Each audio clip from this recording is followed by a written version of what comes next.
Bonjour à toutes et à tous. Je vous propose d'attendre 1 à 2 minutes que le webinaire, que les inscrits arrivent pour qu'on puisse démarrer le webinaire. Donc, à tout de suite.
Voilà, bon, on voit que vous arrivez au fur et à mesure. Donc, je vous propose qu'on démarre doucement. Donc, bienvenue à toutes et à tous pour ce 9e numéro du programme Soyons clairs, organisé par Crystal Shane. Vous êtes nombreux à vous être inscrits pour ce sujet de la CSRD et certains d'entre vous ne connaissent peut-être pas encore Crystal Shane. Donc, je pense que tout le monde en saura plus à l'issue du webinaire, mais en quelques mots, nous sommes experts en traçabilité, vraiment du champ à l'assiette ou au cintre. Je pense que c'est ce qu'on peut dire. Nous sommes en mesure de tracer sérieusement l'ensemble des filières. C'est, je crois d'ailleurs, ce qui nous caractérise au dire de nos clients, quels qu'ils soient. Notre métier est réellement de fournir des outils aux entreprises pour collecter des informations dans leur périmètre d'activité en amont, en aval et acteur après acteur. Donc, vous comprendrez que de ce fait, le sujet de la CSRD est évident pour nous. Donc, aujourd'hui, nous allons parler de la CSRD. On voit bien que depuis quelques temps, ces 4 lettres commencent à donner quelques sueurs froides à de plus en plus de professionnels. Mais par chance, j'étais très, très contente de vous avoir. Nous avons donc 3 super experts. Alors, un super avocat, un super ingénieur et un super docteur en droit, comptabilité et finance qui vont nous décrypter cette réglementation. Vous allez nous donner des marches à suivre et vous pouvez compter sur moi pour refaire des récaps s'il y a besoin, si on s'éloigne un peu du côté opérationnel. Et normalement, vous qui nous suivez, et moi aussi, on devrait être rassurés à l'issue du webinaire. Donc, nous accueillons aujourd'hui Maître Stéphane Brabant, senior partner au cabinet Trinity, qu'on a eu également l'occasion de recevoir un autre webinaire sur la déforestation. Et vous êtes reconnu à l'international, notamment pour votre expertise sur les droits humains. Et vous, Stéphane, aujourd'hui, vous allez sans doute particulièrement nous faire comprendre le sens de cette réglementation, de bien comprendre l'objectif, ce qui ensuite, en fait, facilite réellement le choix des outils et des grands principes que les entreprises doivent mettre en place. Nous recevons également donc Florian Favreau, docteur en droit, expert en comptabilité, finance et management, notamment à l'EM Normandie. Vous, Florian, vous allez davantage nous aiguiller sur les méthodologies, les services concernés, pourquoi, comment, par qui, par quoi commencer pour monter en puissance au fur et à mesure, puisque c'est aussi le sens de la loi. On ne va pas tout demander tout de suite. Et enfin, Sylvain Cariou, CEO de Crystal Shane, donc, et à travers donc Crystal Shane que je viens de présenter, et vous comprendrez pourquoi, au fur et à mesure des débats, la traçabilité va être au cœur de cette réglementation. Maître Brabant, je vais peut-être démarrer avant de commencer les échanges. Je vous propose de nous replacer la CSRD dans un contexte plus global. C'est quoi et pourquoi l'Union européenne a fait ce choix de cette nouvelle contrainte réglementaire? Merci beaucoup. Bonjour tout le monde. C'était effectivement une très bonne question. Alors, pourquoi un avocat prend la parole sur une réglementation essentiellement comptable?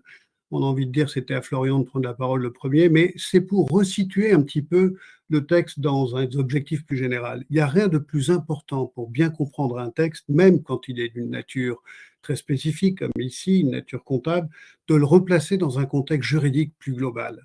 Comprendre la philosophie d'un texte, c'est certainement toujours mieux l'appliquer.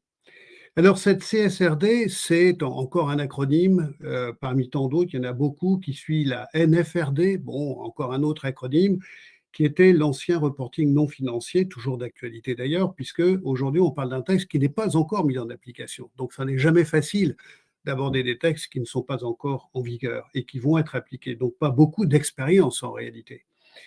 Sauf celle passée, mais celle passée qui s'est démontrée finalement être un texte déstructuré et peu fiable pour arriver aux objectifs qui étaient poursuivis. Le texte nouveau est un texte extrêmement complet, extrêmement précis. Quel est son objectif? Eh bien, c'est de mesurer les risques, les opportunités et les impacts matériels, dit-on, donc ceux qui sont les plus significatifs, sur la planète et sur une entreprise.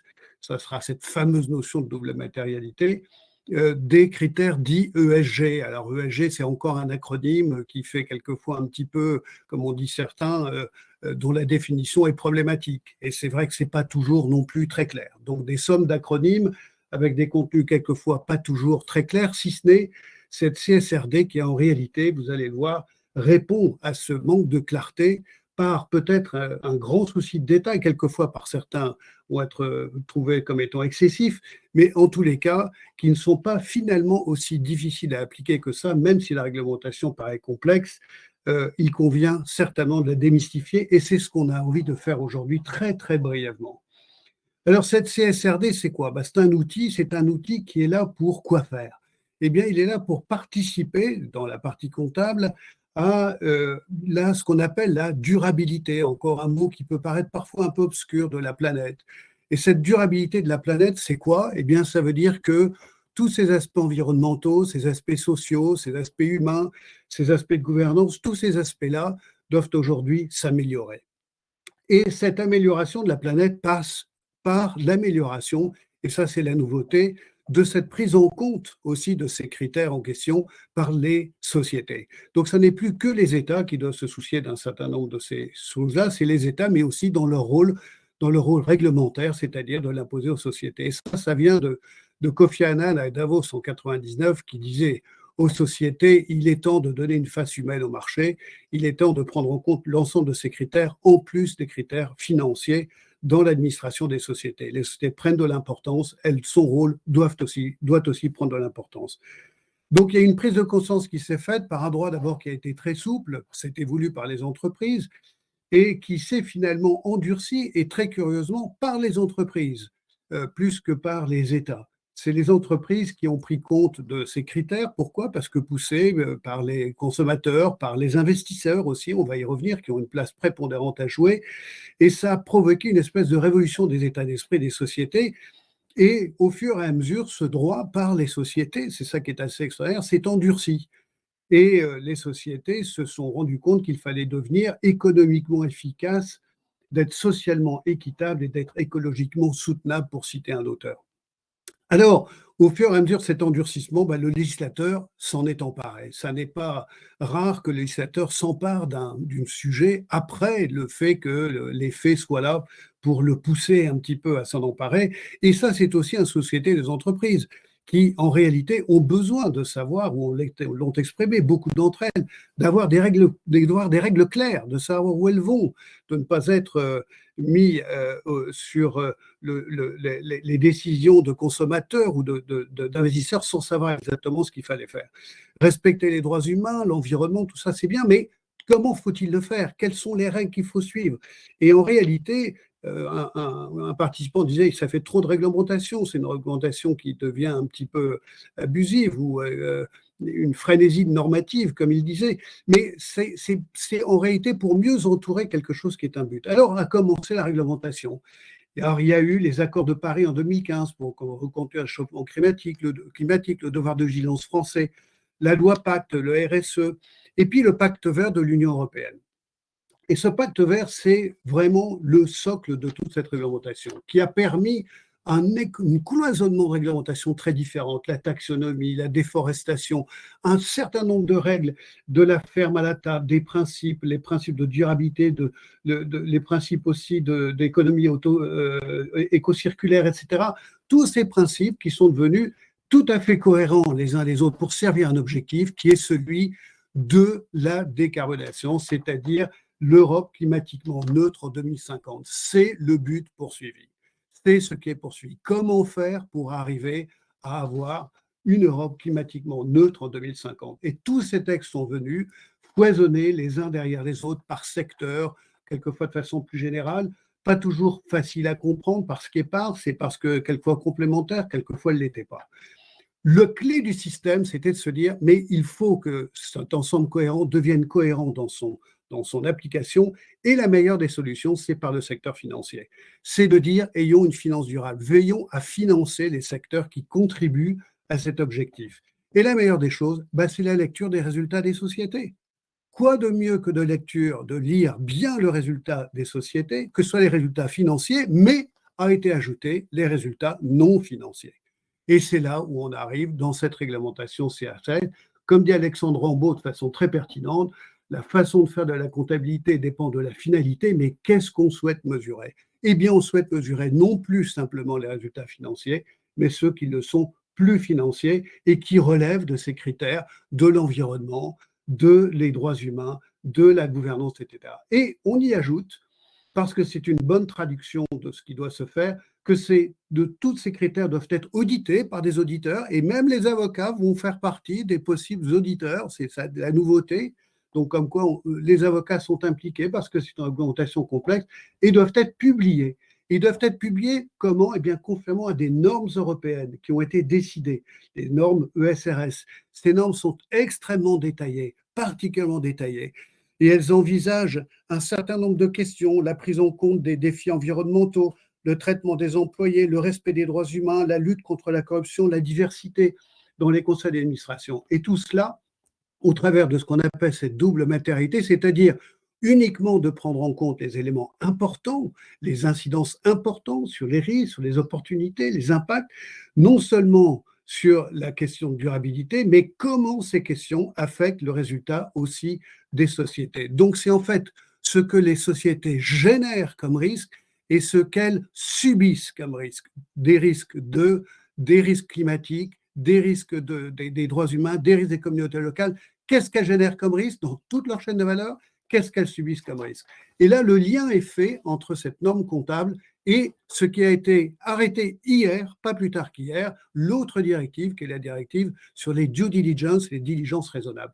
Et ce qui est extraordinaire, c'est la cohérence qui a été mise dans ces normes comptables, et ça, c'est une très belle construction entre ce qui est exigé sur le plan juridique, voire la responsabilité, et ce qui doit être lecture, ce qui doit pouvoir être lu dans des normes précisées sur le plan comptable, dans les fameuses normes non financières. Alors, je ne vais pas aller plus loin parce que tellement de choses à dire. C'est une réglementation complexe. Florian va s'y étendre beaucoup plus que moi, mais qui va se mettre en ordre avec deux choses importantes, cette double matérialité, donc ce qu'on subit, ce que l'on génère. Ça va être mis en place de façon progressive, ça ne va pas être brutal. Il y a un certain nombre d'exceptions, il y a d'exceptions de tolérance, il y a des assouplissements. Donc, j'ai envie de dire, pas de panique. C'est quelque chose qui peut se mettre en ordre un peu à la fois. Je voudrais qu'aujourd'hui, on puisse la démystifier. En tous les cas, entre l'ingénieur qui est Sylvain, le professeur de comptabilité et de management qui est Florian et moi-même en tant que juriste, Florian étant aussi d'ailleurs juriste, je pense que nous avons la possibilité de vous donner les petites armes. C'est pas une guerre, mais de vous donner les armes pour pouvoir dominer cette bataille. À vous. Merci beaucoup, maître. Et on a préparé, donc je vous confirme que après il y a des vraies bonnes pratiques à mettre en place et à l'issue il y a des vraies réponses. Je rebondis juste sur quelque chose que vous avez dit, Maître, qui était intéressant parce que dans le préambule, c'est intéressant de le souligner, cette notion de remettre en cause le modèle de l'entreprise, parce que c'est quand même ça l'enjeu, c'est d'expliquer que la loi demande. Alors, je ne sais pas si vous êtes tous d'accord, Sylvain, mais bon, en Oui, on a eu un débat à ce sujet tout avec cas, sur Stéphane. Bon, Stéphane, on se cette connaît depuis un petit moment cette déjà. notion de Ouais. Vous m'entendez? impeccable. Super. Oui, on a eu un débat avec Stéphane. Enfin, Stéphane, on se connaît depuis plusieurs années maintenant et on débat et c'est ça qui nous enrichit réciproquement. Stéphane parlait de remise en cause du modèle économique, etc., de l'entreprise. Je trouvais ça un peu violent. Moi, je pense plutôt que ça va demander une évolution des entreprises, de leur organisation, de leurs priorités. J'ai monté Crystal Chan il y a 7 ans. Avant, j'avais 15 ans de conseil, donc j'ai vu des dizaines d'entreprises différentes. Et en fait, les entreprises, elles sont habituées à changer. Ce qui mène ensuite à des transformations, parce que la réglementation change, le commerce électronique arrive, le marché s'étend ou se réduise, la concurrence change. Donc finalement, une entreprise, c'est un peu comme un corps vivant, hop, qui doit s'adapter en fonction des pressions, des opportunités qui sont autour d'elle. Et là, la CSRD, c'est à la fois une contrainte, mais aussi une opportunité pour évoluer. Une opportunité parce qu'il va y avoir des contraintes fortes, et là, la CSRD impose aux entreprises de les prendre en compte. Et donc, je pense, j'ai vu beaucoup d'entreprises, elles sont en général armées ou presque armées à répondre à ces enjeux. Il y a des compétences qui sont montées en flèche dans les entreprises de RSE. Tout le monde est concerné par la transparence, la traçabilité, le devoir de vigilance, que ce soit la RSE, mais aussi les achats, les commerciaux, etc. Donc, voilà, il y a une sorte d'accélérateur de transformation. Mais à mon avis, je suis plutôt confiant en fait sur le fait que les entreprises vont pouvoir absorber cette nouvelle réglementation. En un mot, Vas-y, ce que je Stéphane. veux simplement dire, c'est que j'ai été au début de tout ce changement d'état d'esprit des entreprises, et je dois dire qu'il y a une révolution dans l'état d'esprit des entreprises que j'ai vraiment vécu en tant que juriste, en tant qu'avocat, parce qu'on est passé vraiment de Milton Friedman, où l'entreprise, et dans le Code civil français, c'était le cas, qui a changé avec la loi Pacte, où c'était d'abord les actionnaires, et ça doit le rester. Les entreprises travaillent pour le profit, pour les actionnaires, mais aussi pour le profit pour la société. Mais l'ajout avec Kofi Annan, c'est de dire qu'aujourd'hui, ça n'est plus que les actionnaires, c'est toutes les parties prenantes qui sont concernées.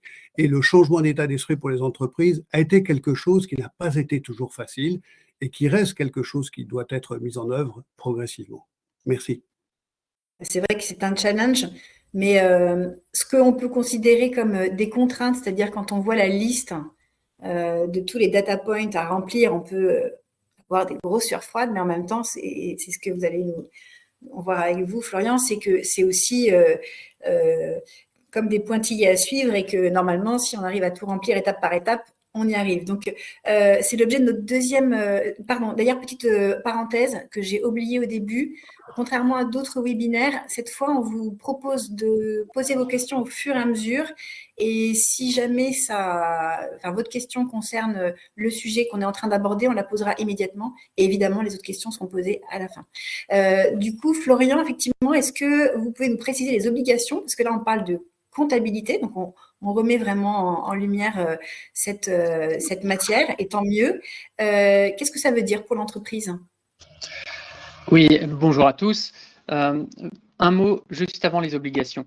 En Chine, en Afrique, en Asie, en Amérique latine, en Europe, donc à peu près partout sauf aux États-Unis, se créent des taxonomies.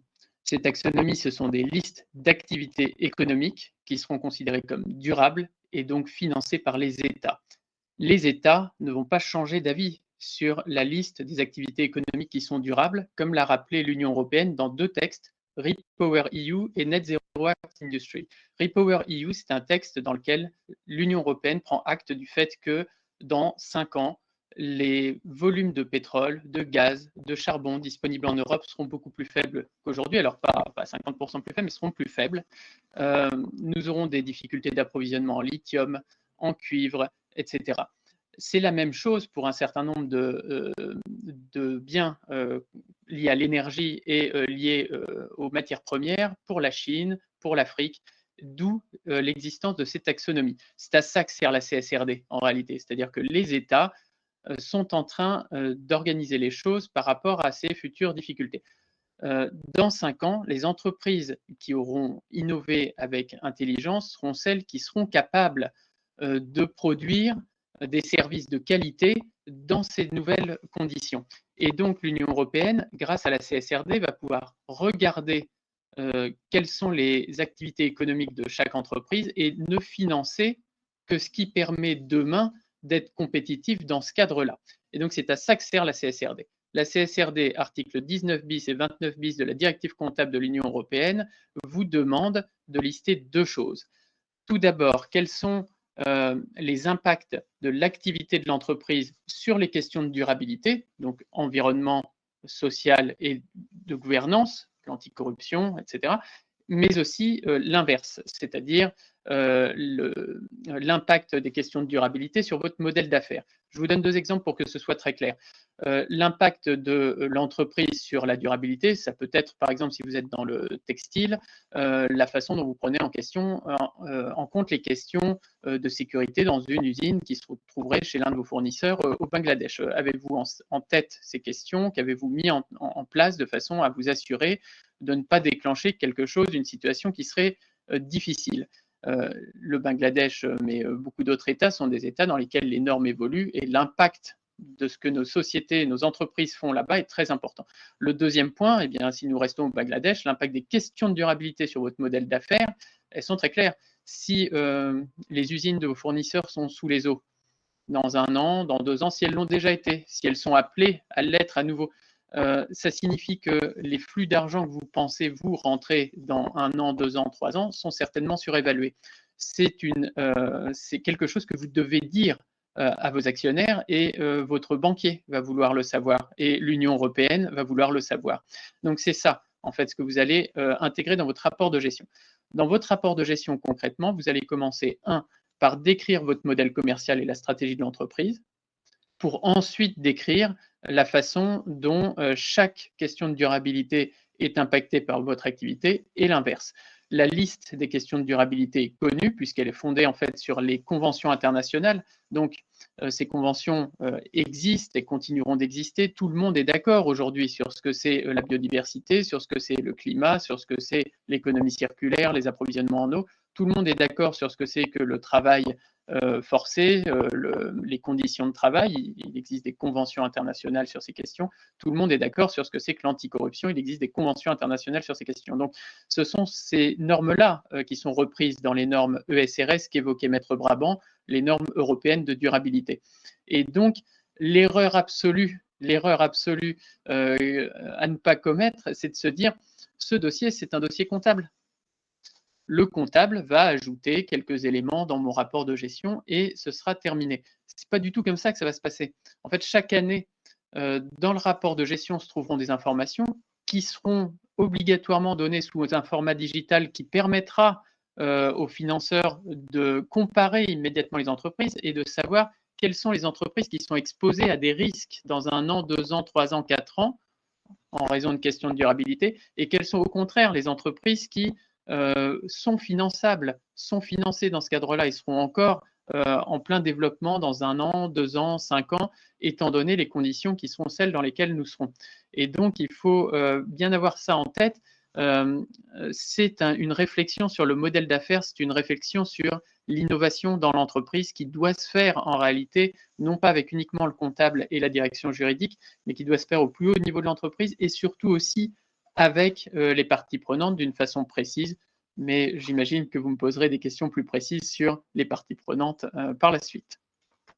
Oui, c'est intéressant parce que je reviens juste sur cette précision que vous donnez d'informer les actionnaires et la banque sur les risques que les entreprises, c'est qu'il y a un vrai intérêt du coup à à vraiment regarder les problèmes que les acteurs qui interviennent dans son activité sont amenés à rencontrer, c'est-à-dire que leurs problèmes deviennent nos problèmes aussi, si je peux me permettre, en tout cas. Mais en réalité, c'est un texte qui est fait pour lutter contre le dumping. Nous sommes en concurrence avec des personnes qui ne respectent pas les mêmes normes de durabilité. Et ce sont d'abord ces concurrents étrangers qui ne respectent pas un certain nombre de normes qui seront en difficulté. Ce ne sont pas les entreprises qui se trouvent en France qui seront d'abord en difficulté. Ce sont d'abord ces autres entreprises qui seront poursuivies. Les entreprises qui sont en France ont plutôt un avantage sur ces questions-là. Et tout l'enjeu, c'est de pousser cet avantage pour être dans 2 ans, 3 ans, 4 ans, 5 ans, dans une position de force sur tous ces produits, sur tous ces services qui sont le fondement de ce qui pourra demain être compétitif. Alors, je suis désolée, j'ai un petit problème de caméra, mais tant qu'on m'entend, c'est ce qui compte. Si je résume, donc les entreprises vont devoir rendre des comptes sur l'ensemble du process de production. Donc effectivement, c'est un chantier qui s'annonce très important. Est-ce que Florian, je continue. Par quoi une entreprise qui s'empare du sujet et une méthodologie? Alors, je vous entends assez mal, mais j'ai compris que la question portait sur la méthode. Ouais.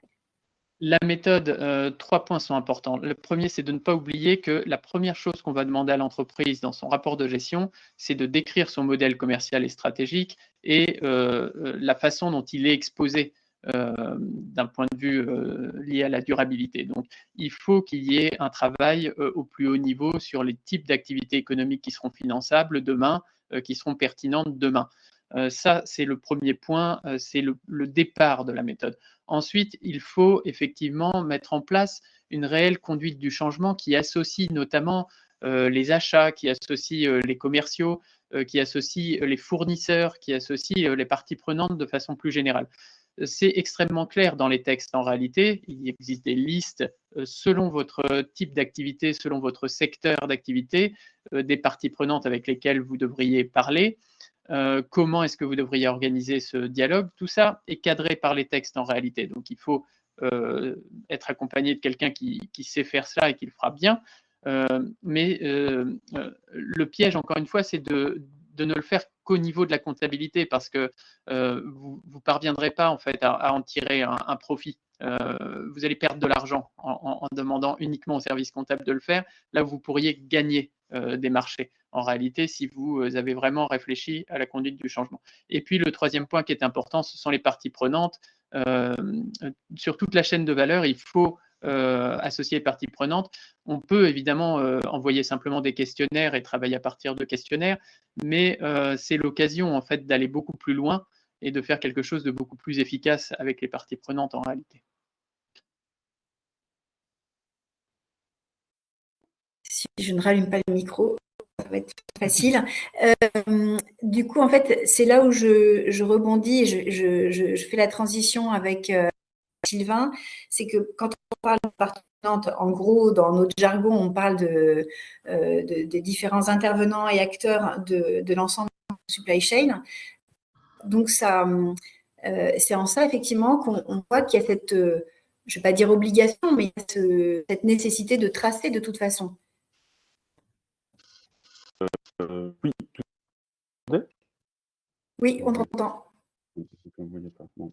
Oui, en fait, je suis assez content finalement du choix qu'on avait fait chez Crystal Chain.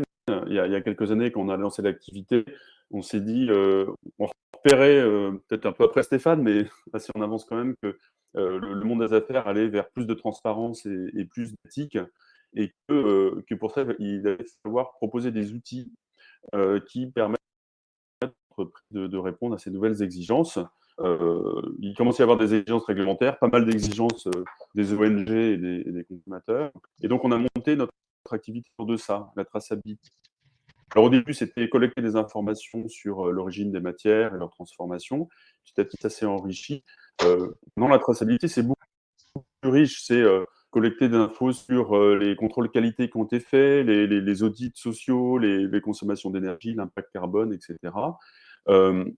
c'est que maintenant que la réglementation arrive, et on commence déjà à y répondre, nos outils et notre savoir-faire, c'est-à-dire comprendre les filières et savoir les équiper, permet de répondre à toute cette nouvelle réglementation. Et les outils pour faciliter la vie des entreprises. Il y a tout un travail qui doit être fait par des gens comme Stéphane ou comme Florian, c'est-à-dire aider les entreprises à redéfinir leur modèle d'affaires, leur stratégie et faire la gestion du changement. Et puis de l'autre côté, on aide les entreprises et les consultants comme Florian et Stéphane avec des outils pour collecter les informations, les partager, aller les chercher auprès de parties prenantes tierces, aider à la rédaction de certaines clauses.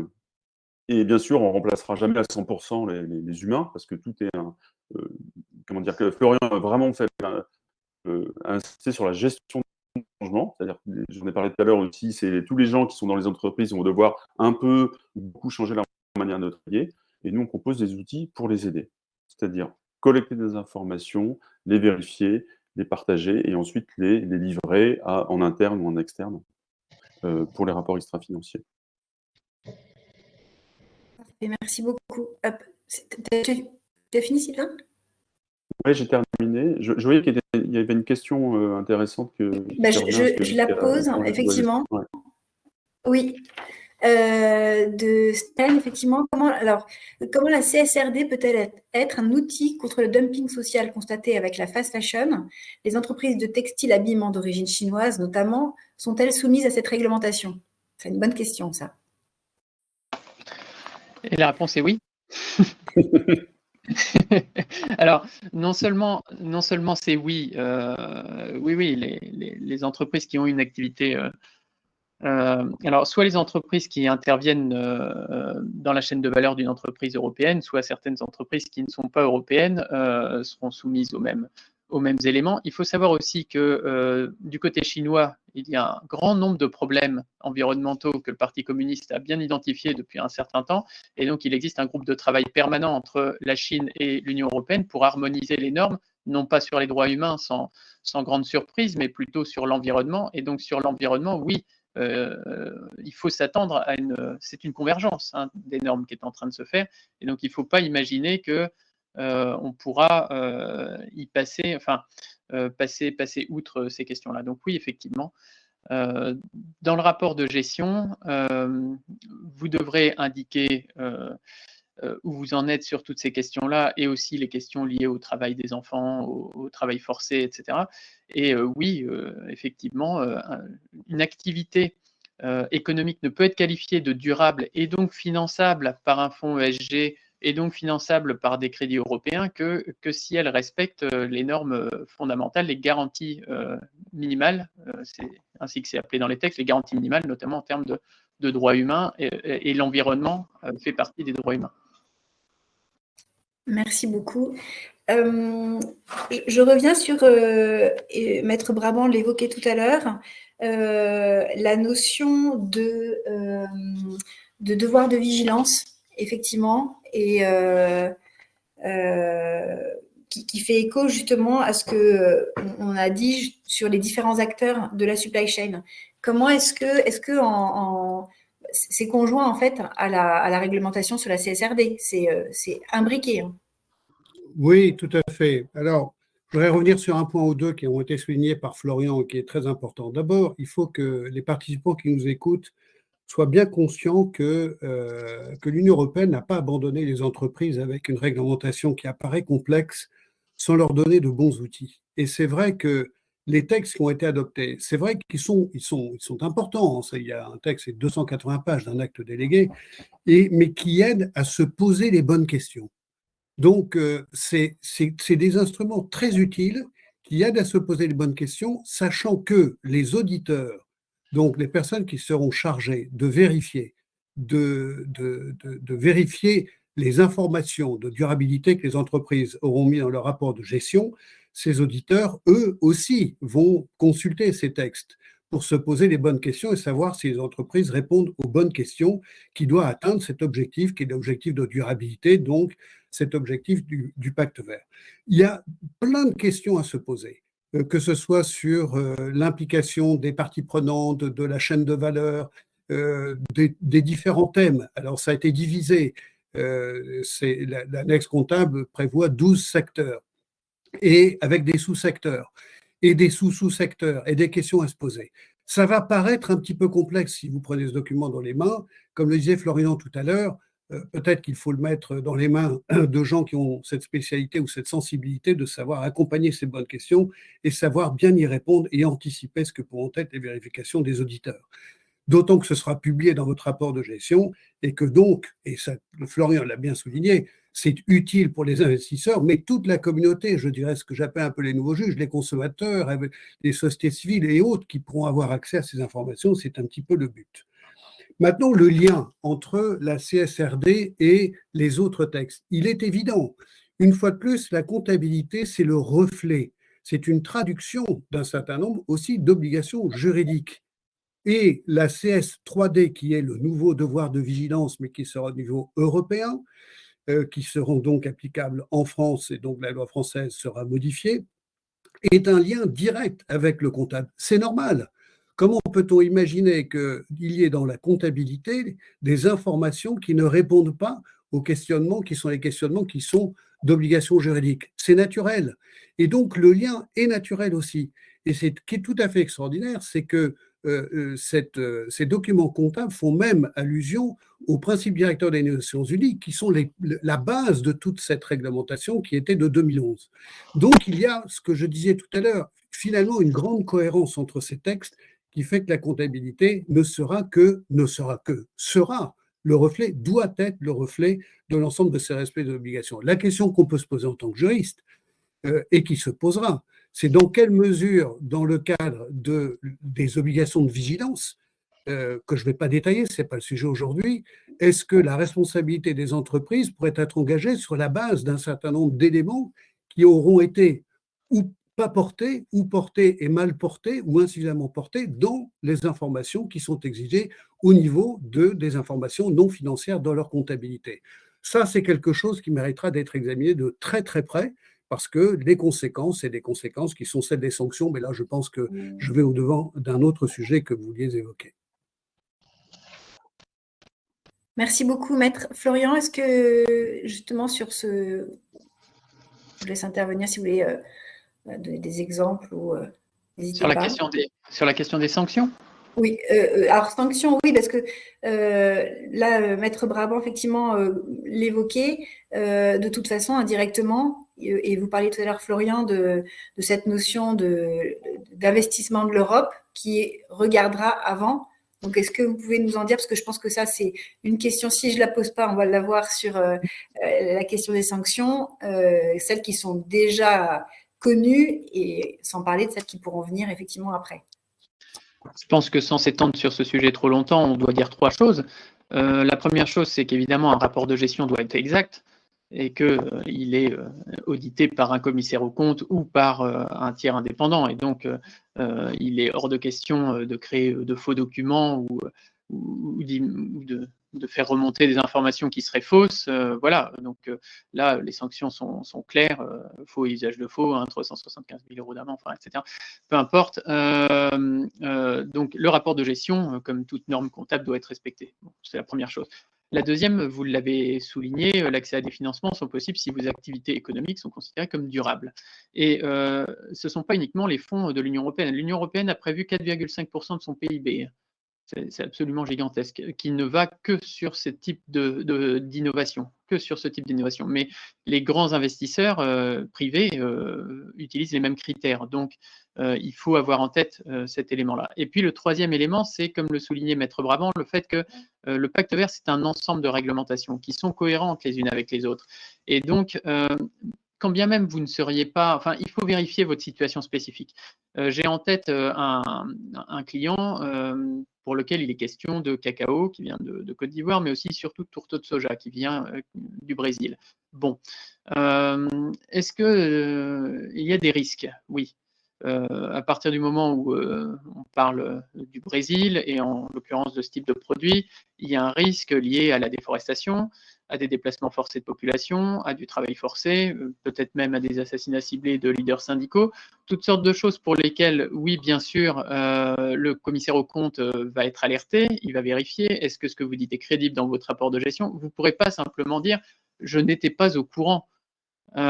C'est totalement indéfendable, c'est-à-dire que le commissaire aux comptes va le vérifier, mais Maître Brabant le disait bien aussi, les nouveaux juges vont le vérifier, et votre carrière s'arrête à partir du moment où vous êtes mis en cause sur des questions de ce type. Vous ne pourrez pas simplement dire mon principal fournisseur pour telle ou telle matière de ce type effectivement a agi dans un cadre qui était enfin, parfois même dans les journaux, enfin, et je n'en savais rien, c'est tout à fait indéfendable. Alors, ceci dit, vous n'êtes pas responsable de ce qui se passe au Brésil, chez votre fournisseur. Vous êtes responsable des informations que vous mettez en place. Donc, est-ce que vous lui avez demandé de remonter les informations avec un système crédible? Existe-t-il un mécanisme de gestion des plaintes? La traçabilité est-elle suffisamment garantie? Une fois que vous avez identifié des risques, est-ce que ces risques, et vous commencez par les risques majeurs, est-ce que vous avez bien prévu des actions qui permettent de corriger ces éventuelles violations des droits humains ou ces éventuelles violations d'autres textes. Et donc, c'est ça dont on parle. On ne va évidemment pas vous demander, je pense à la question qu'on a eue tout à l'heure sur la fast fashion, on ne va pas vous demander d'arrêter la fast fashion dans 10 minutes. Ce n'est pas de ça dont il s'agit. Il s'agit d'un mécanisme itératif qui va avancer progressivement, qui ne va pas se faire une seule fois, qui va être repris chaque année. Et vous allez, avec ces types d'actions, avancer vers quelque chose de plus en plus efficace. Voilà, donc ce que je voulais vous dire, ce sont ces 3 points. 1, vous pouvez évidemment être poursuivi si votre rapport de gestion comporte des éléments qui sont faux, bien sûr, mais ça, je pense que vous ne le ferez pas. Vous pouvez rater des opportunités importantes si vous avez omis en fait de faire classer des activités économiques comme durables, ce qui vous aurait ouvert des fonds. Enfin voilà, c'est dommage en fait pour vous. Et puis la troisième chose, c'est regarder votre situation spécifique. Et sur ce point-là, les sanctions, elles sont multiples. Sur le pourtour de soja, par exemple, oui, vous ne serez pas poursuivi parce que votre rapport de gestion porte des mentions qui permettent de comprendre qu'il y a tel ou tel problème de déforestation. Mais il existe aussi un règlement sur la déforestation qui permet de faire en sorte que tel ou tel de vos produits soit retiré de la vente ou qu'une amende conséquente puisse vous être demandée. Enfin, c'est un ensemble en fait. Donc, il faut regarder votre situation spécifique, particulièrement dans l'alimentaire, particulièrement dans le textile, qui sont 2 secteurs à haut risque avec l'extractif. Qui sont les 3 secteurs à haut risque pour l'Union européenne. Et donc, il faut regarder l'ensemble des textes. Donc, ayez bien en tête ça. Ce qui apparaîtra dans votre rapport de gestion sera aussi utilisé pour toute une série d'autres actions possibles. Il faut avoir une vision plus globale des choses. Voilà. Oui. Alors, je voudrais rapidement, très rapidement et synthétiquement dire sur le plan des sanctions, la directive renvoie au droit national. Il y a 3 choses. 1, la responsabilité civile. Le lien entre le devoir de vigilance que vous connaissez tous, qui nous entendez, et ce qui sera dans la règle qui a été adoptée hier. Ça, c'est un point important. Et le lien entre ce que je viens de dire, la preuve, ce qui va exister dans les comptes, le reflet des informations et votre responsabilité civile, et à partir de quand vous l'engagez. Deuxième chose, sur le plan pénal. Il n'y a pas de sanction pénale ou d'amende prévue en cas d'erreur sur les informations fournies. Par contre, le droit français, qui a été adopté par une ordonnance, prévoit 3 cas de figure dans lesquels le pénal est engagé. La non-publication, qui génère une amende et une possible injonction de tiers, plus une impossibilité de répondre à des marchés publics. La deuxième, c'est dans le cas où vous auriez omis de faire un audit, une amende qui est importante, 30 000 € d'amende, mais aussi possibilité de 2 ans de prison. Et l'entrave à l'audit. Et l'entrave à l'audit, ça, c'est une amende importante, 75 000 € jusqu'à 5 ans d'emprisonnement. Donc, ça fait un petit peu peur. C'est donc, effectivement, vous voyez bien que c'est la non-publication, le non-audit ou l'entrave à l'audit qui génère les peines pénales, donc les plus préoccupantes. Je suppose que les entreprises seront évitées, avec leurs conseils, d'être dans ce cas de figure. Par contre, reste ouvert la responsabilité civile. Et là, on est obligé, ça ferait l'objet d'un autre webinaire, de dire dans quelle mesure, sur quelle base, sur quel fondement, où est la charge de la preuve sur la responsabilité civile? Ça, c'est encore un domaine sur lequel on pourrait organiser un autre webinaire, mais nous restons très ouverts à vos questions. Merci Maître, c'est très clair. Et alors, vous m'offrez sur un plateau la question de Sylvie. Le rapport CSRD est obligatoirement audité? Oui. La réponse est oui, il n'y a rien d'autre à ajouter. Vous Alors, avez il y entendu a une Sylvie, seule hein. chose à ajouter, c'est que la CSRD est très précise dans ses dispositions sur l'audit, à savoir qu'il y a beaucoup d'articles sur l'auditeur, sur son rôle, ce qu'il doit faire, comment, dans quelle mesure, d'une part. Et deuxièmement, il y a eu de grands débats sur qui peut être auditeur. Là, on ne va pas aller dans les détails parce que ça n'est pas d'une importance fondamentale. Toujours est-il que ça doit être un tiers, évidemment, à l'entreprise, quelqu'un de neutre. La recherche de la transparence dans ces textes est extrêmement souhaitée, désirée et exigée. Donc, ce soit des auditeurs qui sont au courant de ces matières.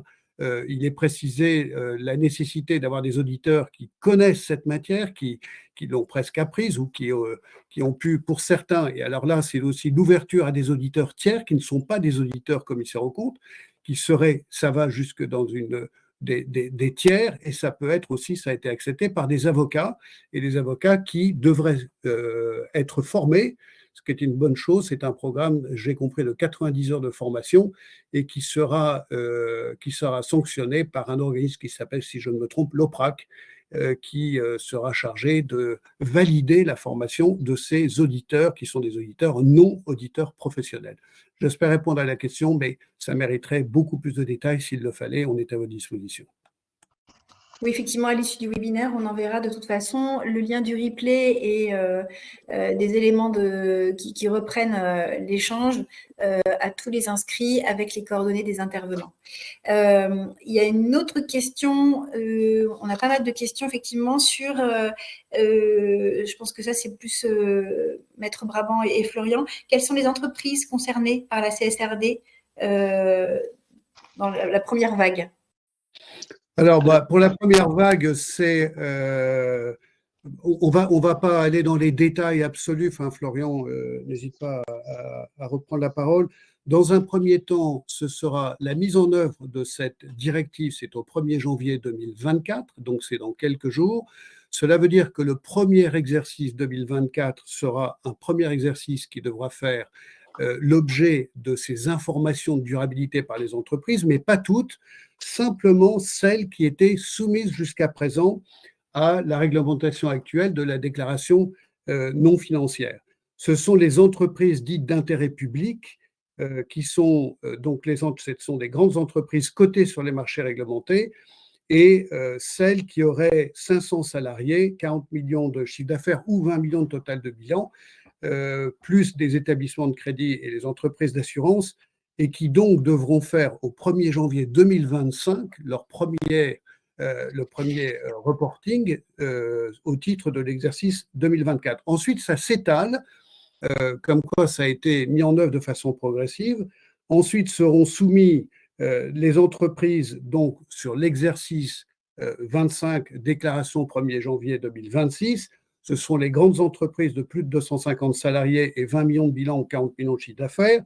Ensuite, l'année d'après, au 1er janvier 27, sur l'exercice 26, ce seront les sociétés, on va dire les PME cotées sur les marchés de l'Union européenne, à l'exception des micro-entreprises. Donc à cette date-là, au 1er janvier 2027, on pourra dire que ce seront toutes les sociétés cotées, grandes ou moyennes ou petites, sauf les micro-entreprises. Je ne vais pas décrire ce que c'est une micro-entreprise, ça n'est pas véritablement indispensable.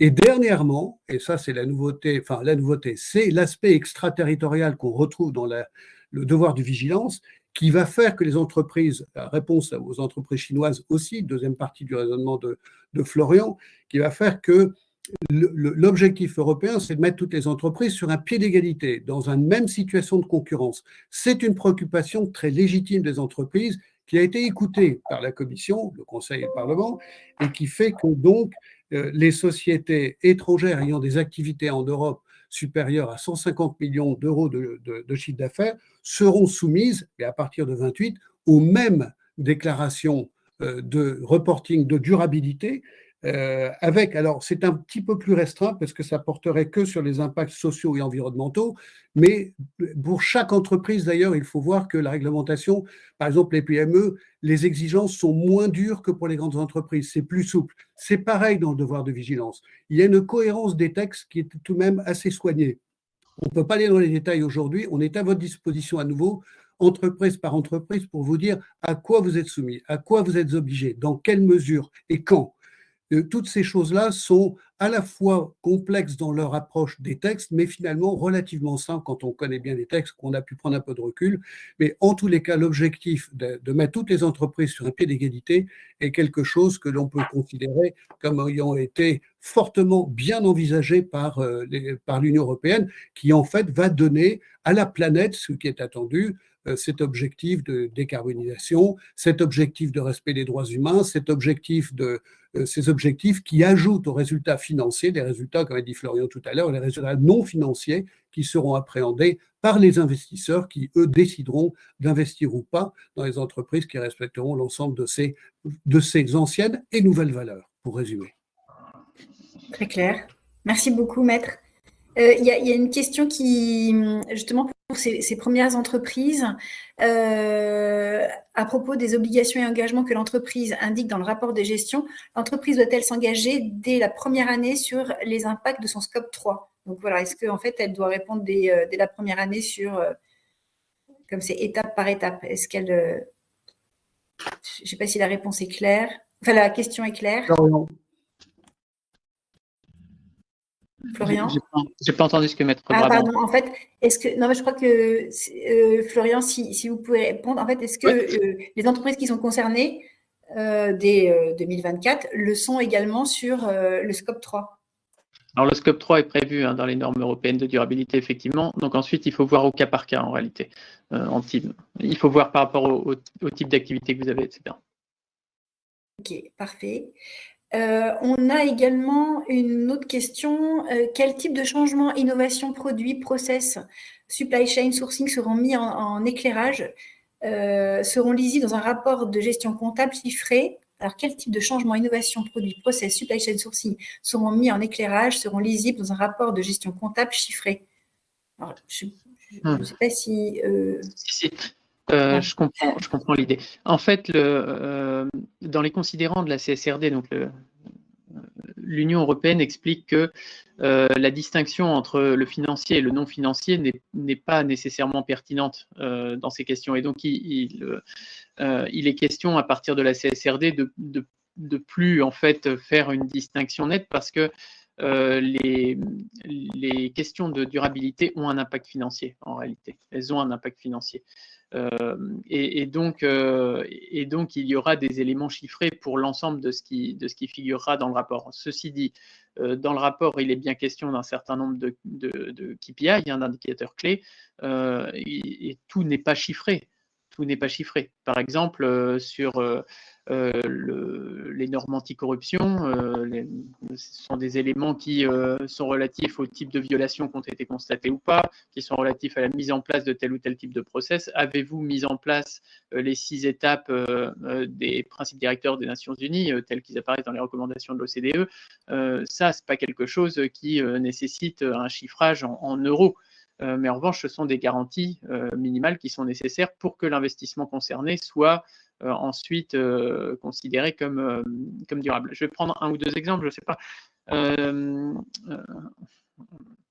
Alors, des personnes qui sont dans le secteur, enfin, qui ont des investissements liés au bâtiment, doivent aller chercher, en réalité, alors on a tout un tas de questions par rapport à ça, de clients, doivent aller chercher des DPE, doivent aller chercher des diagnostics de performance énergétique, des analyses de cycle de vie des produits pour les bâtiments neufs, etc. Donc, sans surprise, là, pour l'exercice 2024, une bonne partie des DPE ne seront juste pas disponibles, parce qu'ils n'existent pas. Et donc, ça a pour conséquence que un certain nombre d'activités économiques ne pourront pas être classées comme des activités économiques durables dès maintenant. Mais ça n'a pas pour conséquence des amendes, des peines de prison ou je ne sais quoi. Ça a simplement pour conséquence que le modèle d'affaires, pour l'instant, exclut du pourcentage, par exemple, de chiffre d'affaires durable les activités économiques qui sont concernées par des indicateurs clés de performance qui sont mauvais. Donc, vous voyez, si vous n'avez pas tel ou tel indicateur clé qui est au vert, alors l'activité économique qui est concernée est exclue de ce qui est considéré comme durable. Et donc, c'est de cette façon qu'on peut à la fin donner des pourcentages de chiffre d'affaires durable, des pourcentages d'investissement durable, etc.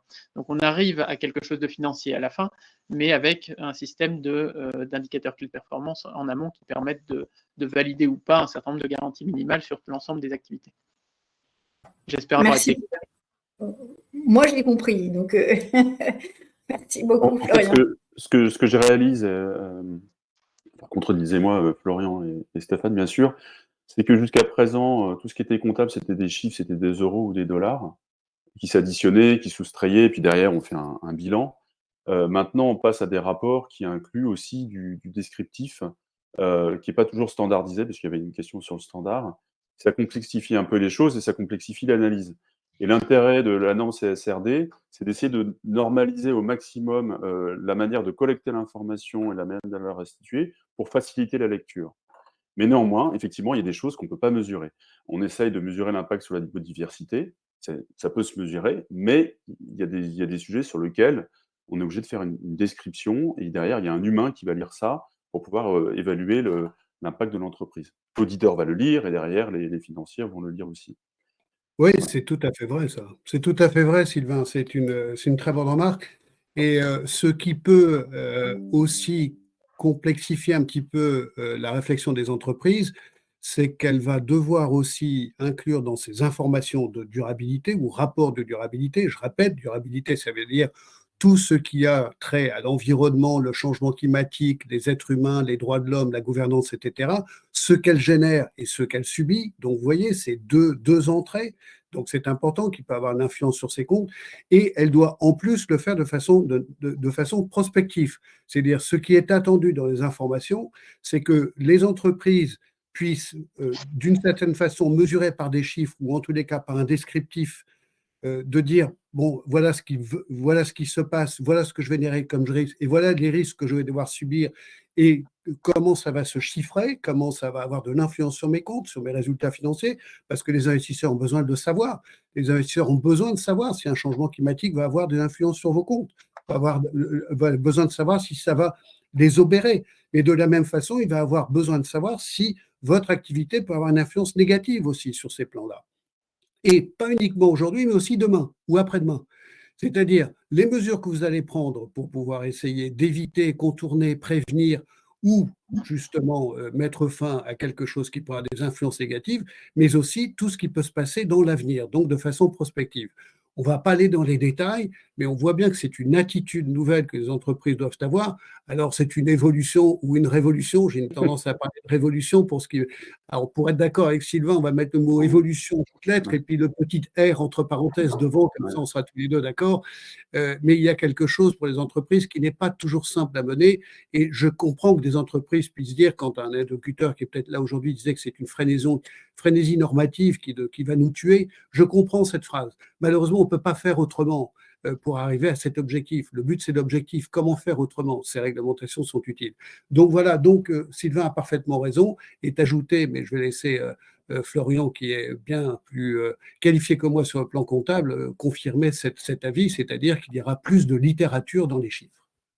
Oui, moi je voudrais nuancer juste un point, c'est que jusque-là, vous pouviez, pour essayer d'aller chercher un certain nombre de financements, un certain nombre de partenaires, avoir recours à tel ou tel système pour obtenir une note sur la base de critères ESG. Les critères ESG, ils dépendent des organismes qui viennent vous certifier. Les organismes sont très différents. Pour moi, en fait, tout ça, c'est beaucoup plus simple. Parce qu'il y a maintenant une liste de critères, celle de l'Union européenne. Les critères en question sont d'ailleurs beaucoup moins politiques, beaucoup moins polémiques qu'ils ne peuvent l'être avec tel ou tel certificateur. Donc, c'est vraiment la paix. Quand vous êtes en train de parler en interne, c'est beaucoup plus facile. La liste, elle tient sur 2 pages. Moi, quand je vais voir quelqu'un, je lui donne sur 2 pages. Voilà. Et il voit de quoi il s'agit. Et ensuite, il faut parler de façon claire aux uns et aux autres. Mais c'est pas si compliqué en réalité. Je pense même que ça va être plutôt plus simple, hein. On va regarder les différentes activités économiques qu'on a, lesquelles tiennent dans 5 ans, lesquelles sont encore là dans 5 ans. C'est ça la question qu'on se pose. Et ensuite, on crée de nouveaux services, on crée de nouveaux produits. C'est un système d'innovation qu'il faut mettre en place en mettant en place ces normes. Mais les normes en question, ça va aller. Les normes en question, vous serez accompagnés, ça va aller. C'est pas compliqué. Je suis d'accord, et ça va créer aussi un peu de révolution pour les organismes de labellisation, et ces gens qui faisaient des labellisations vont devoir se remettre en cause sur un certain nombre de critères pour, Florian le dit très très bien, suivre ces critères qui sont tout de même beaucoup plus précis que ceux d'avant et qui sont précis, qui sont normés. On est aujourd'hui dans quelque chose qui est normé. Et donc, c'est quelque chose qui est, pour moi, juriste, c'est quelque chose de sécurisant. Parce que, effectivement, les choses sont normées. En réalité, donc, cette directive, celle qui va venir, donne une sécurité juridique aux entreprises. Et ça, c'est quelque chose d'important dans des domaines dans lesquels, effectivement, ce n'était pas toujours facile de bien comprendre les limites. Si je résume, parce qu'on a pas mal de questions, si je résume, en fait, c'est que le plus compliqué, ça va être de comprendre que c'est quand même évolution, révolution, mais en tout cas un vrai changement d'état d'esprit, et qu'il faut regarder, tout à l'heure Florian vous parlait, c'est pas parce que mon fournisseur principal m'a dit que, et d'où la présence de Crystal Shell et notre expertise aussi sur ce sujet, c'est que l'attitude, c'est que l'entreprise s'empare de ce qui se passe pendant tout le processus. Voilà. Après, effectivement, il y a quand même des grilles de data points qui vont aider qui sont donc des petits cailloux qui vont permettre de répondre et de standardiser les réponses. Alors, on a plusieurs questions. Alors, je vais aller un peu vite. On a Samuel qui dit bon, merci, on ne fait pas ce que l'on ne mesure pas. Est-ce que a-t-on aujourd'hui un consensus sur les formules des différents impacts d'une activité? Ça standardise de toute façon, c'est ce que vous êtes en train de dire.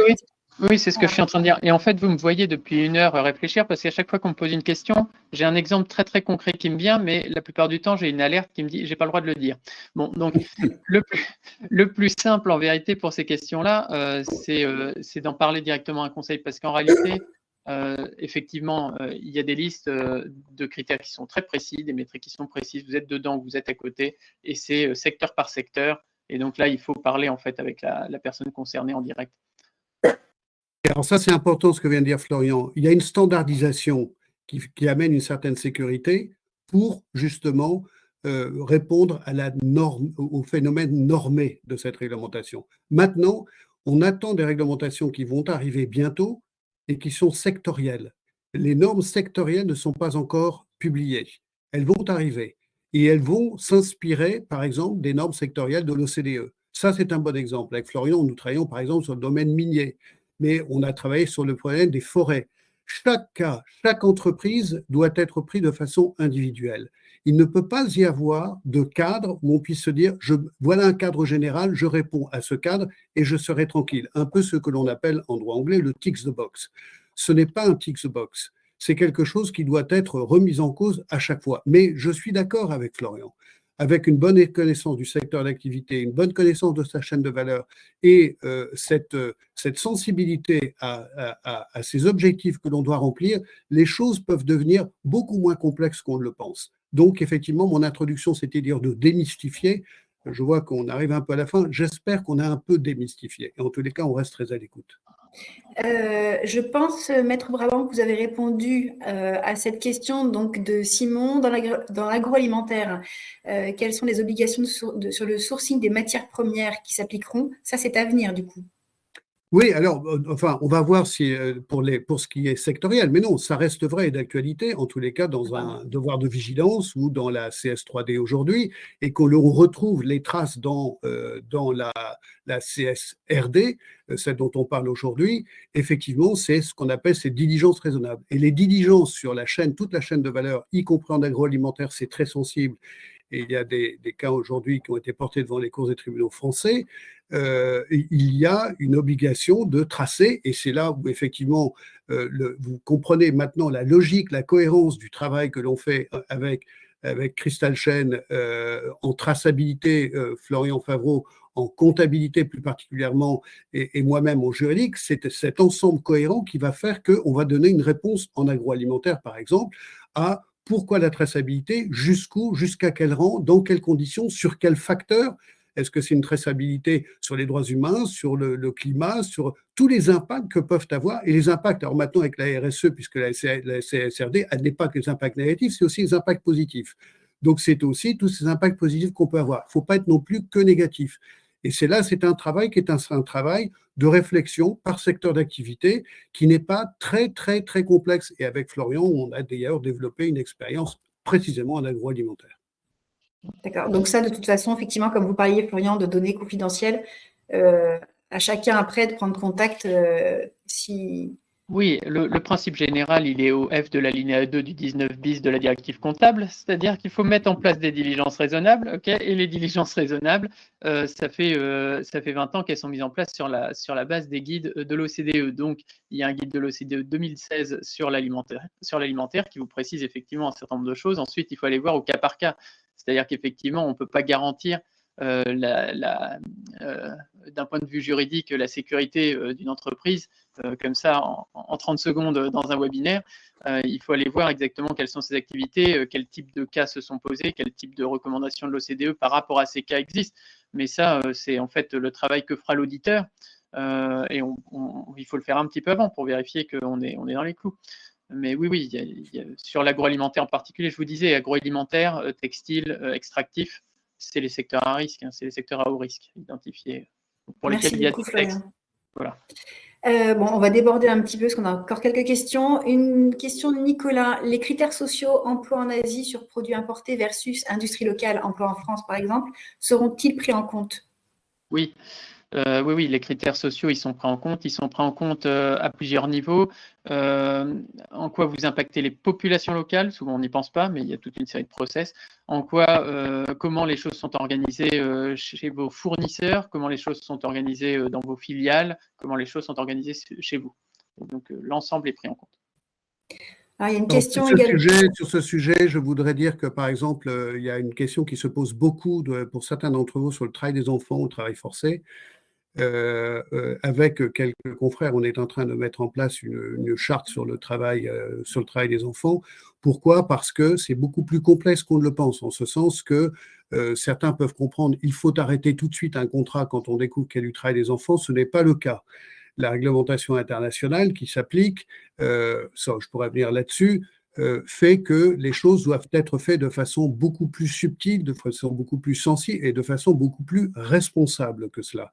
Ce qu'on appelle le cut and run, c'est-à-dire de dire il y a du travail des enfants, j'arrête et je m'en vais, ce n'est pas une bonne solution. Cela peut aller d'ailleurs contraire, ça peut être contraire aux droits fondamentaux des enfants. Donc, et ça, c'est un exemple, mais il y en a d'autres.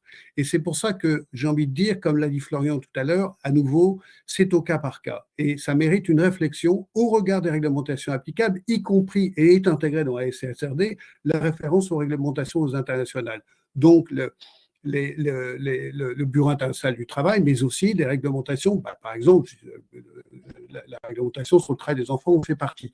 Donc, vous voyez, ce sont des choses complexes où le lien entre le juridique et le comptable est extrêmement sensible et mérite d'être examiné de façon très prudente au cas par cas.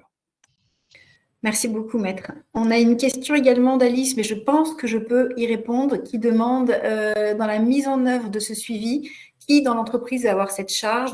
Est-ce que cela va créer des nouveaux emplois et transformation des métiers ? Je crois qu'on peut dire que tous les services sont concernés et que oui, c'est une transformation des métiers chacun. On parlait même, quand on préparait Florian, que les commerciaux aussi sont impactés.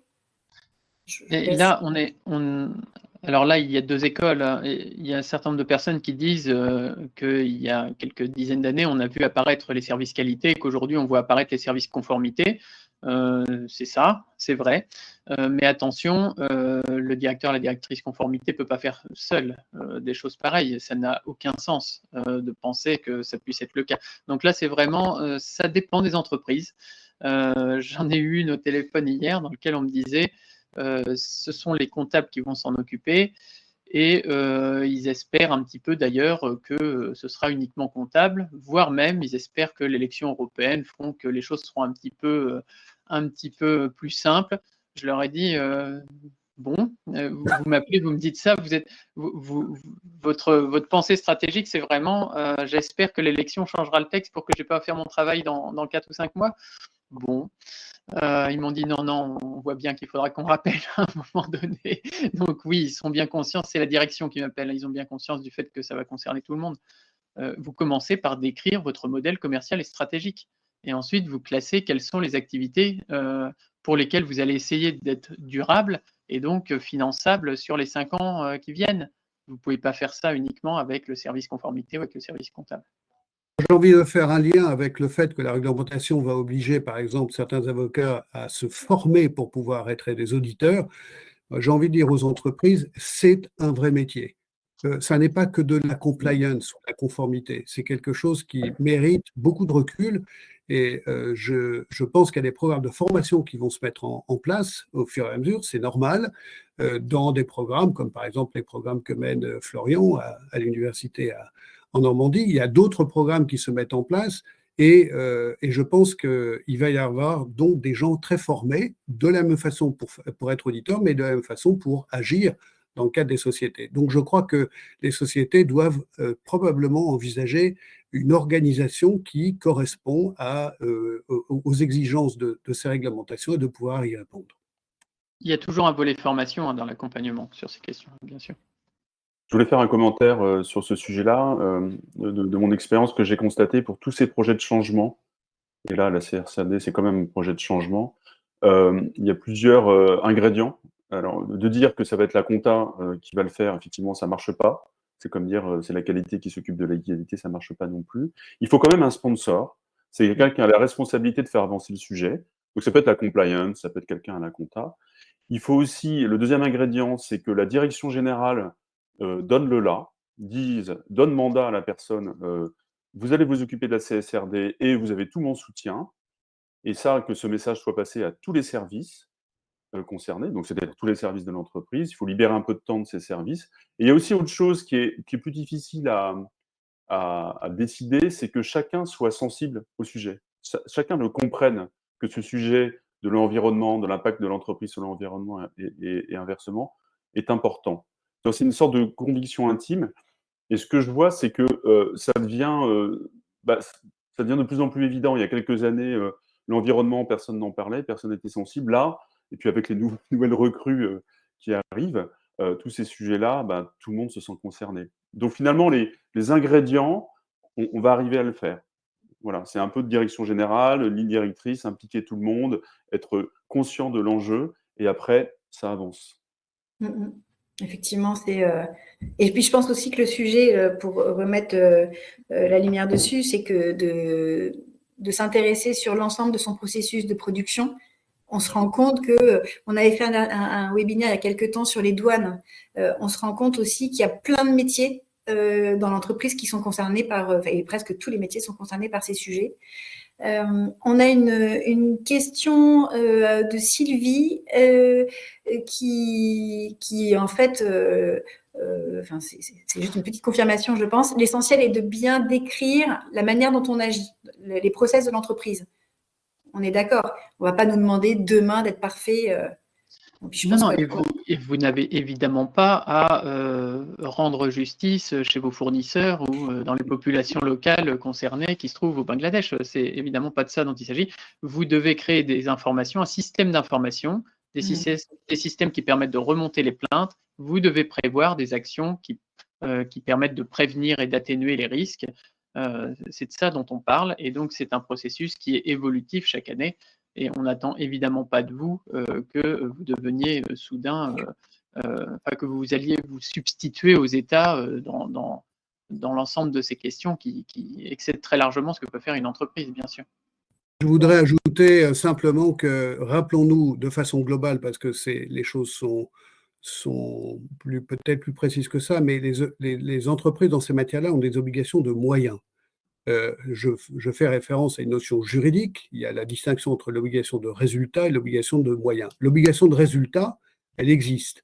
c'est de faire le reporting de durabilité, c'est de le faire auditer, c'est de le publier. Et effectivement, il y a des sanctions.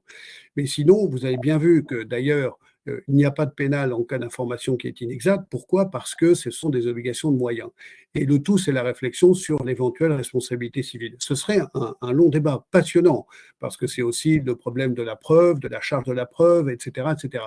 Débat sur lequel on pourrait s'appuyer, qui est un petit peu au cas par cas, et on reste tout à fait disponible pour répondre à toute question, mais de façon plus individuelle peut-être. Merci. Oui, et de ce point de vue, évidemment, dans le secteur de l'alimentation en particulier, il existe un certain nombre d'obligations de résultats en matière de traçabilité qui vont bien plus loin que ce qu'on doit dire de façon plus générale. Mais écoutez, un grand merci. Je pense qu'on a répondu à toutes les questions. On a un peu dépassé le temps imparti. De toute façon, je pense que là, c'était le dernier webinaire de l'année. Mais et je vous remercie infiniment d'avoir pu vous rendre disponible pour répondre. Et j'espère qu'on a rassuré les personnes qui nous ont suivis. Donc, je vous rappelle, ceux qui se sont inscrits vont recevoir le replay, les contacts de nos intervenants et puis un petit débrief.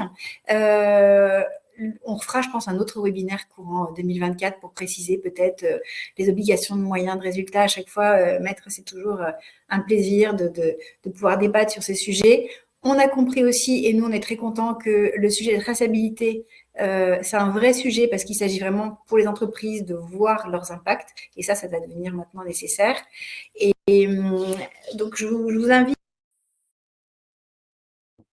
à ceux qui sont inscrits à nous retrouver aussi pour le prochain webinaire qu'on aura le 25 janvier sur les nouveaux modèles d'activité qui pourront peut-être naître aussi des premiers travaux sur la CSRD. Hein, et peut-être des nouveaux filons qui vont se découvrir. Je vous souhaite de très bonnes fêtes de fin d'année et encore merci à tous et à bientôt. Au revoir. Merci beaucoup. Au revoir. Au revoir tout le monde. Merci beaucoup. Bonne journée. Au revoir.